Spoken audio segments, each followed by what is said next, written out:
Hello, my name is LaShawn Portier. I am attending Cameron University to get my master's in reading specialist. My background before coming to school has been one that has a passion for language arts. I find that I absolutely love everything to do with words, from languages to writing to helping students learn to read for enjoyment and academic success. I love it all. One of my assignments was to complete a literacy needs assessment for a school that I am associated with. I decided to assess the literacy needs of Central Middle School. Central Middle School is one of three middle schools located in Lawton, Oklahoma. The new building, located at 1201 Northwest Fort Sill Boulevard, opened its doors in January 2003. Central Middle School, also known as CMS, home of the Cougars, has a very diverse student population. Because of the proximity to Fort Sill Army Base, students come from many different backgrounds.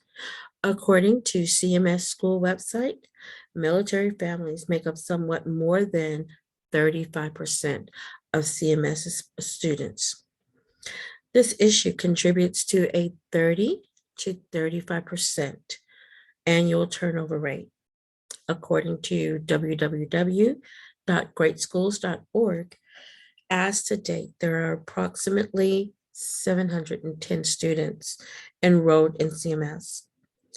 Out of approximately 710, about 65% of those are minority students.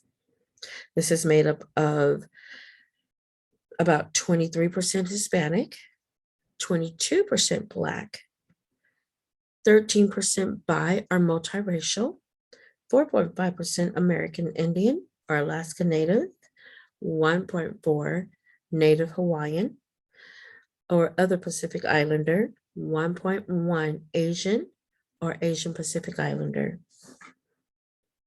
Approximately 35% of those 710 students are of Caucasian or European descent. Out of 710 students, 73 of the student population is low income, are considered as low income. CMS is a Title I school, therefore eligible for federal programs. Approximately 70% of students are eligible for free or reduced lunches. Approximately 18% of the student body qualifies for special need programs, and they get services in a variety of settings. Another 15%, on the other hand, have been designated as gifted and talented. Now that you know a little bit about the demographics of Central Middle School, let's get to the matter at hand, shall we? While doing the needs assessment, I sent the survey to 9 ELA departmental teachers. I received 8 of those back. And most of the teachers expressed that students exhibited a weakness in writing skills. Coincidentally, all of those teachers expressed a desire for professional development in teaching writing. Writing is often the bane of ELA teachers. Either they don't possess the proper training to teach writing, or they don't have the desire. Given the technological rise in schools, students and sometimes administrators think that teaching writing and grammar is a thing of the past. However, nothing can be further from the truth. Writing skills are still necessary for students to master, but often difficult to understand. For this reason, some students avoid writing, except for texting on their phones. Because of this, formal writing can be unorganized and short, as if they are texting. The key is to show students how to organize their writing using visual aids and graphic organizers. Students should also be taught that writing is a process. Sometimes the process is done while we're writing. However, our students should be taught the 5-step process so that they can recognize the steps. So, without further ado, let's get started. We're going to talk about expository or informational writing, which is often the most difficult to teach and learn. Hopefully, by the time we get done with this professional development, it will seem easier. Let's start off with an informational topic about owning a pet. Let's take a look at some slides.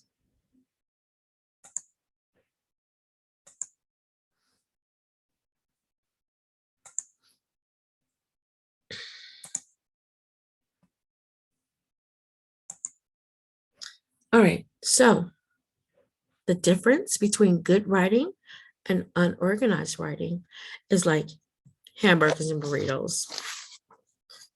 So let me explain.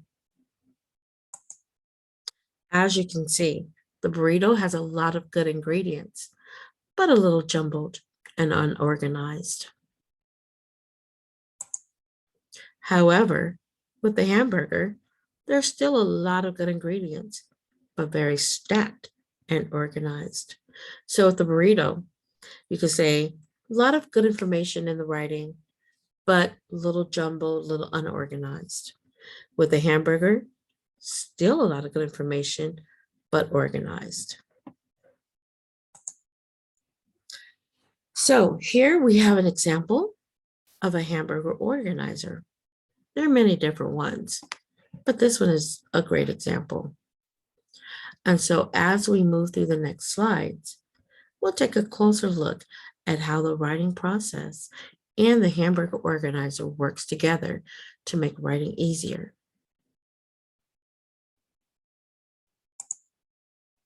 So the writing process, there are 5 steps. Pre-write, which is brainstorming, rough draft, the revise and edit, they're not the same, and publishing. So in our pre-write, this is just a stage where you're just brainstorming. No real writing is going on. You're just thinking about what you want to write. So here's our little bean guy. What do I want to write about? Well, I know we're writing about owning a pet. So do I want to write about a dog, a cat, a snake, a hamster, a guinea pig? Do I want to write about the food and care? Because these are going to vary depending on what you choose. Oh, and so my suggestion is that when you're first teaching the writing process, then you want to narrow down your topic for your students. Don't just say, oh, write about what you love. No, no, no, no, no, no, especially with expository writing. You want to kind of narrow it down a little bit. All right. And next one. All right. So rough draft. So this is the stage where we're just starting to write. Let your pen flow. Don't worry about mistakes. There's time for that later. So we decided to write about owning a dog. And so we decided, okay, we're going to just write an introduction. And so you want to make sure that you tell students that when they're writing the introduction, they want to just introduce their topic. They don't want to write everything in there. For example, owning a dog could be fun, but it's big responsibility. There are many things to do. You have to feed the dog. You have to play with the dog. You have to walk the dog. So that's just a start. Okay. They don't want to talk about how more about feeding the dog and playing and walking and just the introduction. They're just introducing their topic. All right. So this is the stage. This is revising. This is the stage where we want to just revise this first paragraph. You don't want to overwhelm yourself or your students. by trying to tackle multiple paragraphs all at once. Remember, writing is a process. All right, so the revise, remember to use your arms. So arms stands for adding words or sentences, moving words or sentences, removing words or sentences, or substituting. I decided to use colors so that it's clear.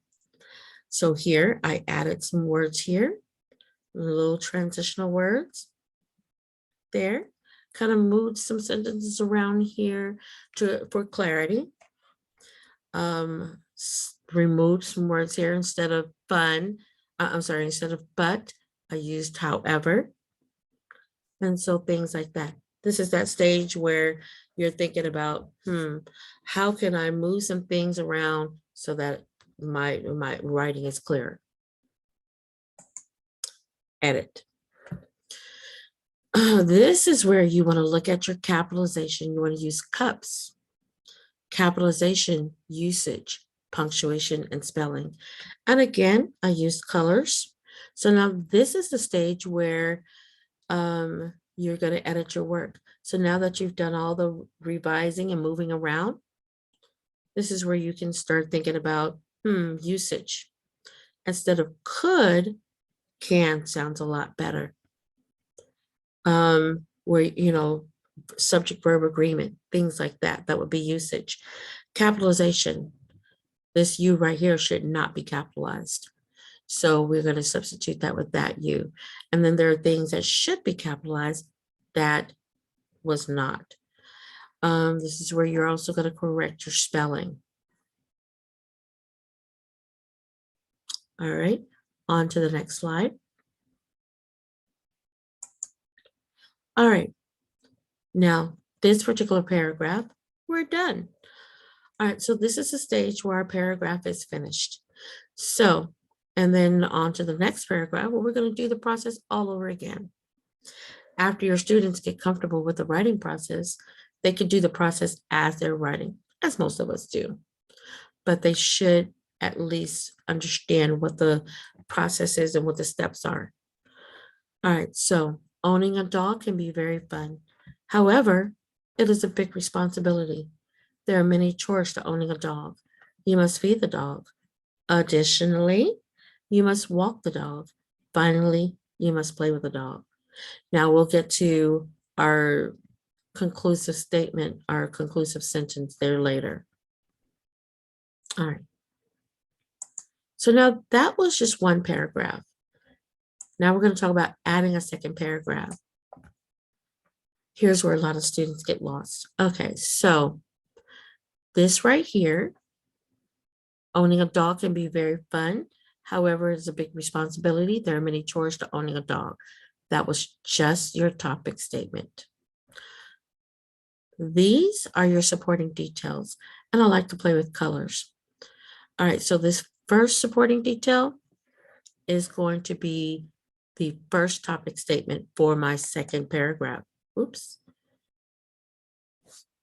Sorry about that.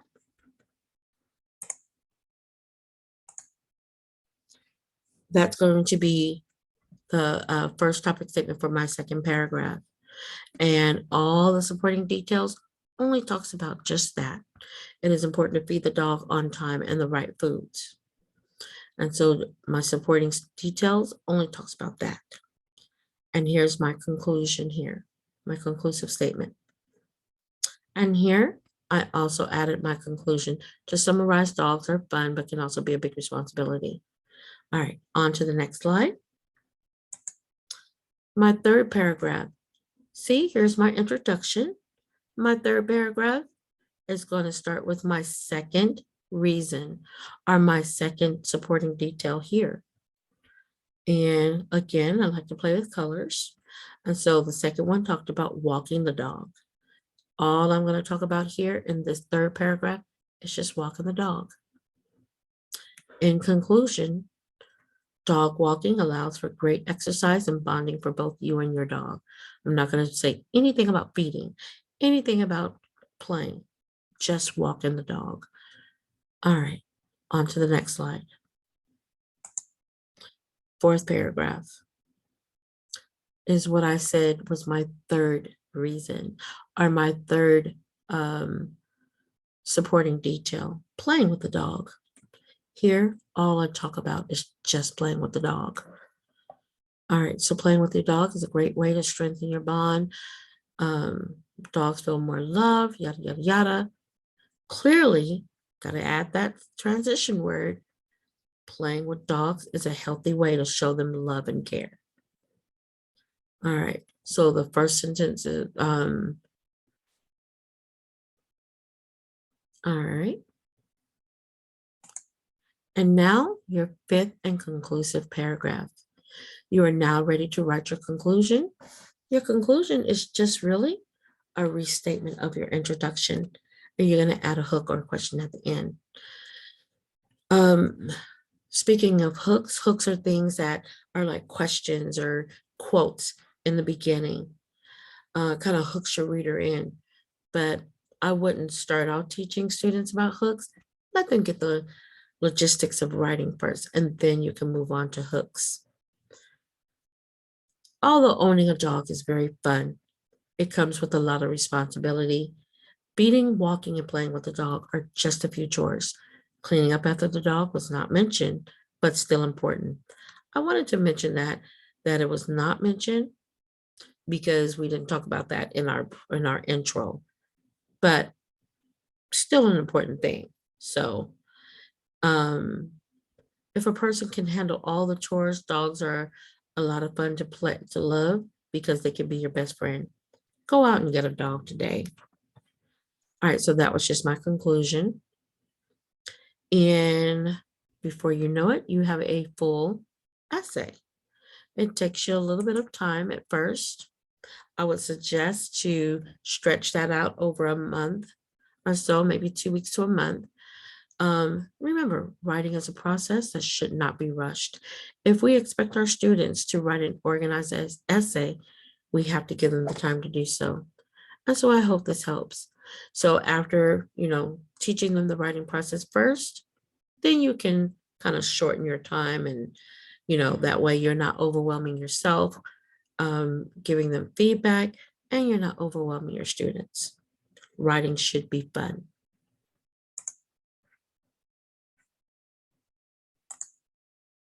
Well, I hope this helps, and have a great day and happy writing. Bye-bye.